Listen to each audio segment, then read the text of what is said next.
बिस्मिल्लाहिर्रहमानिर्रहीम अस्सलाम वालेकुम। मैं हूं वकील खालिद और आप देख रहे हैं मेरा यूट्यूब चैनल। तो पिछली वीडियो आपने देखी, उसमें पाकिस्तान और इंडिया के मैच के बारे में आई और कुछ हमने अपना गिले शिकवे किए, कुछ गुस्सा निकाला और बहुत मज़ा आया मैच देखने का भी और मैच के बाद भी बहुत इंजॉय किया।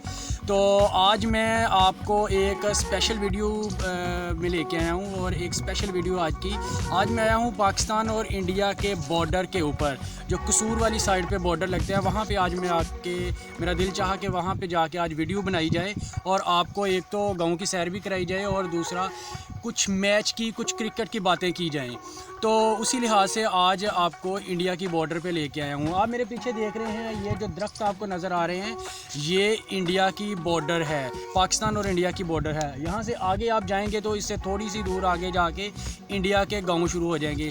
तो मेरा एक तो दिल तो कर रहा है कि मैं इंडिया में जाऊँ और वहाँ जाके अपने मैच, पाकिस्तान के मैच हारने की पूरा गुस्सा निकाल के आऊँ, लेकिन ऐसा हो नहीं सकता क्योंकि ये बॉर्डर है, यहाँ पे ऐसा हो नहीं सकता। गुस्सा हम यहाँ पे निकाल लेते हैं।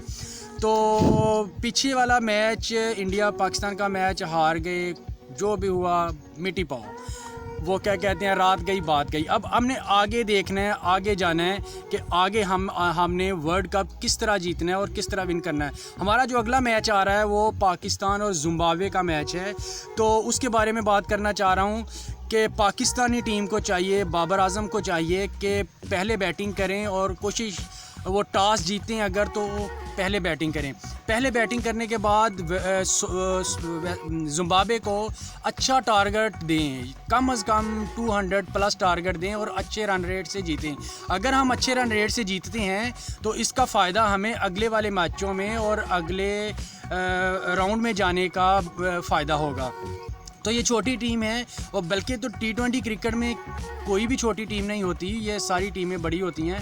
ये 5-6 ओवर की गेम होती है और इसमें 5-6 ओवर में मैच का जो 5-7 पलट जाता है। छोटी टीम नहीं समझें इसको, ये भी बड़ी टीम है और सारी बड़ी टीमें होती हैं और कोशिश करें कि अच्छे रन रेट से जीतें। दूसरी बात ये कि सबसे पहले तो मैं कहना चाहूँगा कि हैदर अली को रेस्ट करवाया जाए और हैदर अली की जगह पे फ़खर ज़मान को टीम का हिस्सा बनाया जाए, ताकि फ़खर ज़मान भी अच्छी क्रिकेट खेलते हैं, अच्छी फॉर्म में है और वो इंजरी के बाद जब से आए हैं उन्होंने कोई मैच नहीं खेला और वो ये मैच खेलेंगे। उसका पीछे जिम्बाब्वे के साथ उसका अच्छा रिकॉर्ड है, उसने अच्छे मैचेस खेले हुए हैं और उसको चाहिए कि अच्छी क्रिकेट खेले और उसको चांस देना चाहिए। और दूसरी बात, अब बॉलर्स की तरफ आ जाते हैं तो हमारे जो शाहीन शाह अफरीदी हैं, वो भी पिछले मैच में कोई अच्छी बॉलिंग नहीं कर सके। तो मैं चाहूँगा, मेरी राय यही है कि शाहीन शाह अफरीदी को रेस्ट दिया जाए और उसकी जगह पर शाहनवाज धानी को जो है ना टीम के अंदर लाया जाए। वो भी अच्छा पेसर बॉलर है, अच्छी बॉलिंग करता है और वो उम्मीद है कि वो अच्छी बॉलिंग करेगा और अच्छा। और पीछे रह गई बात जो हमारे आसिफ भाई हैं, आसिफ अली यार, आपको क्या हो गया है? आपको एशिया कप में भी चांस मिला, आपको इंग्लैंड सीरीज़ में भी चांस मिला, आपको उसके बाद जो न्यूजीलैंड में 3 मुल्की सीरीज़ हुई उसमें भी आपको चांस मिला, लेकिन आप यार कोई नहीं दिखा रहे, परफॉर्मेंस नहीं दिखा रहे। खदारा यार, अब तो इतने मैचेस आपने खेल लिए हैं, अब तो फॉर्म में आ जाओ और अब तो अपना आप दिखा दो कि आसिफ अली एक बड़ा प्लेयर है, आसिफ अली एक बड़ा ब्रांड है।